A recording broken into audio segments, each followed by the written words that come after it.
Welcome to another nerd-ish edition. It's the Box Office Quarterbacks. I'm Eric Chevrolet here with my friends Ahmed and Jeff. And guys, we are now through another MCU Disney Plus show. Miss Marvel wrapped up almost a week ago. First impressions, what did you guys think of it? This show is great. I love this show, and the more I think about it, I think the more I like it. Obviously, the last episode I thought was very, very strong. It's not my favorite Disney Plus MCU show, but it is high up there. And since the last time we talked about it, I think I have it above WandaVision in my final rankings.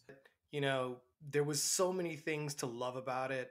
And I think there were some people that were kind of like a little bit hesitant to like it. And I think it had one of the lowest like views or whatever at first, but I just don't see how you can hate it. And then, speaking of, let's touch on that. Talking about what we loved about it.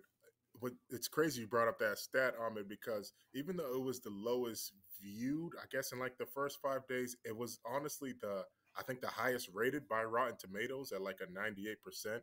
And speaking about what we loved about it, I know one of the things that I loved about it was one, the representation, two, the family dynamic, and honestly, three, the quirkiness of Kamala. Like I knew when they first announced Miss Marvel, and I was a little hesitant because man, I'm just like I'm kind of grown to be watching a teen show, which almost seems like it's centered for teens. But honestly, like she was quirky, and it was just like it just took me back to when I was in high school, and I was like, okay, the innocence of being a kid who's a junior who now has to go through life as now a superhero, holding it down for her city, for like she said, there isn't the superheroes aren't the brown girls from Jersey.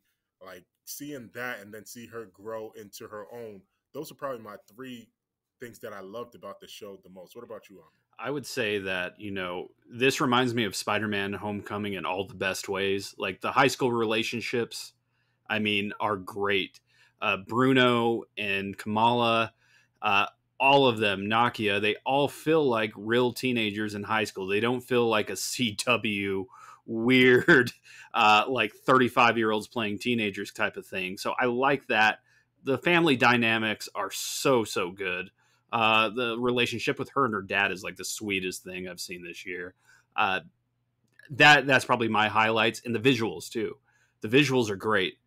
They do something like you haven't really seen in the MCU, and critics say that a lot, but like Kamala's thoughts coming to life just all around her, I thought was a great touch as well. As a person of South Asian descent myself, I can agree with how accurate some of the representations were, even when it came to Islamic representation. Something so simple as, the different people at the mosque, the shoe thief. My mom was talking to me about, someone stealing one of her friend's daughter's new sandals that she had bought 2 days before I watched the episode. I'm like, whoa, the mosque shoe thief strikes again. And even the whole dynamic of the teenagers, I think it plays the fact that Iman Vellani, who plays the titular character, the fact that she was just in high school 2 years ago, making her big on-screen debut, because she was an actress, she had done like small things, but for this there was arguably a lot of pressure. But from what I did an interview with the guy who plays the brother, Sagar Sheikh, and he was like, she hit the ground running. They were willing to work with her, be real patient with her, but they didn't need to. She was ready. And just all that combined, like I said, what's not to like? Now got to touch on some things that we thought might have needed a little bit of work. I know for me, they started off so strong in the first two episodes, touching on your point, Jeff, where her thoughts were coming to life, and they showed her Kamala's creative side. But it seems like I know it's the MCU, like so we're going to get CGI fest, battle fest, but it seems like the middle part of the series.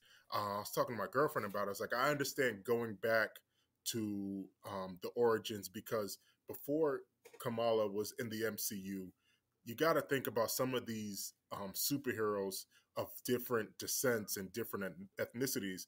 In the 60s, they were written by, or whenever they were written by white guys. So it's just like, or it was for a brand that like was dominated by white characters. So I think the MCU kind of had to go back and almost say, okay, what you thought about Kamala Khan, what you thought about Miss Marvel, we're going to tell you how we do it. So I mean, they had to do that, but in in doing that, they were sacrificing some of the storytelling aspects. So I guess that's what made the middle parts of the season a little bit more jumbled. Um, Another thing that I didn't understand was I still don't have an explanation about her powers. So it's just trying to figure out like what she can actually do. Like we know we saw her get big, but it was just out of the blue. She just said in big, and I was like, oh, okay, she got big because I know because I played the Marvel Avengers game and she gets big. But there was no like explanation and no like crash course of okay, this is what she can do.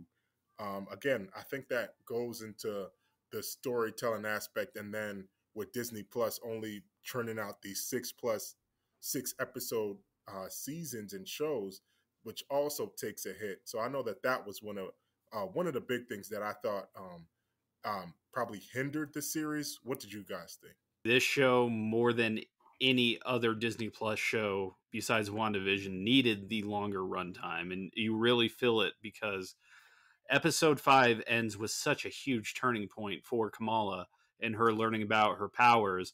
I almost think that episode 5 should have come maybe in like episode 3, that turning point, and everything that happened in Pakistan and everything like that. This needed 8 to 9 episodes to really let it breathe and really have Kamala get a grasp of those powers. That was my main gripe. My second main gripe is the villains are just not strong in this show. That's the other thing. Like Kamran's mom, I guess, is the main villain, but she's not. I mean, I guess she's a threat, but she is not memorable like whatsoever. Is she even a villain, or was she really? Is Kamran even a villain? Moon Knight was 6 episodes too, right?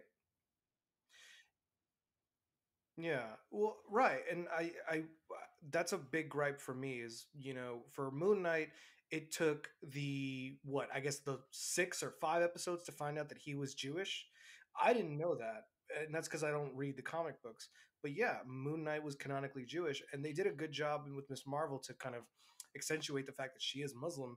But they didn't do enough to kind of, explain her origins. They didn't do a good job of, telling her powers, because you guys were super excited about the fact that she said embiggen. I'm like, so what? You know what I mean? Because it was the first. Because for me, it was the first time I'm hearing them. Like, did she know she could do that? Did she know that she could say that and some magical things would happen? Another thing that they dropped in Miss Marvel, which was the mutant reference. There's no. It seems like the MCU is not hiding the fact that hey, she's our first mutant. They're not making it up for discussion, any consideration if she's an Inhuman because they played the X-Men theme at the end of it. So I think that was their way of saying no, she's going to be our first mutant in the MCU. And I know Gerald sent us something, or I think I might have seen something on Twitter where Iman was talking about it. She was just like, we can't keep looking at the comics as like canon to what the MCU is doing. Just because it was in the comics doesn't mean that this is what's going to happen in the MCU. And I think that's what she was referencing when that mutant reference popped up. Like everybody knows that in the comics she's an Inhuman, but in this in the MCU they're going to make her a mutant. I like that little nod too, especially hearing the old X-Men theme song. I love that. Somebody was saying on Twitter, they're like, so every time they mention mutants now, are they just going to play the X-Men theme song? It's like, do do do do do do do, which I'd be down for, honestly, because it's a great theme song. But I thought that the change actually made the series even stronger because you can go back and watch this as the origin story for the first mutant in the MCU. So I really dug that about it.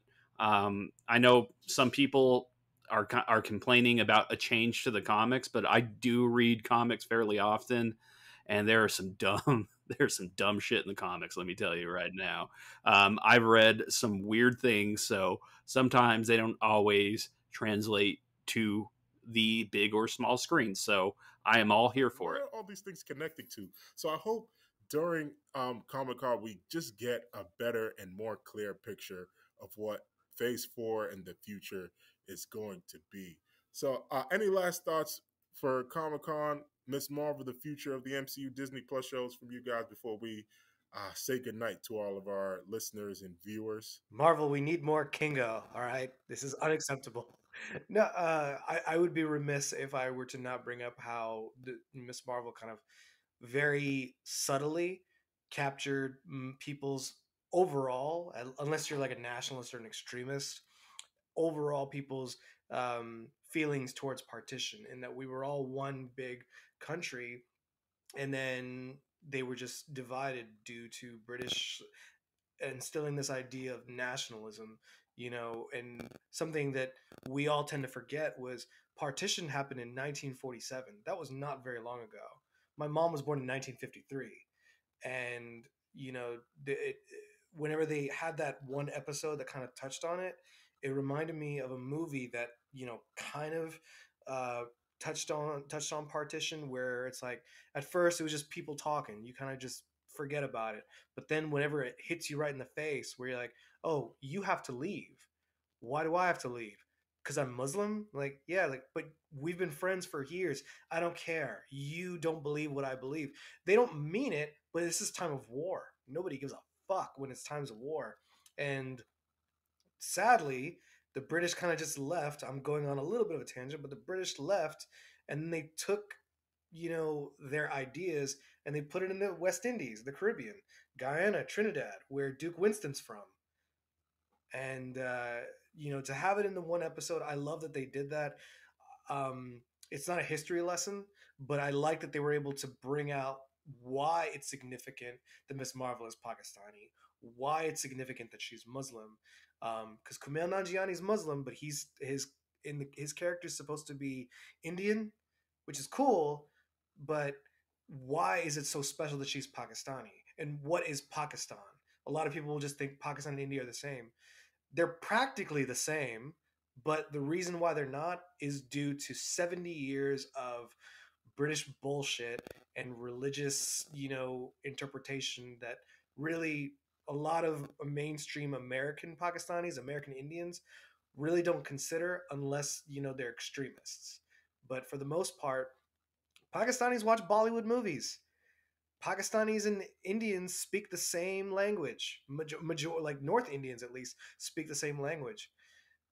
So it's just not fair. And I'm hoping that this show will bring some more peace between like-minded folks.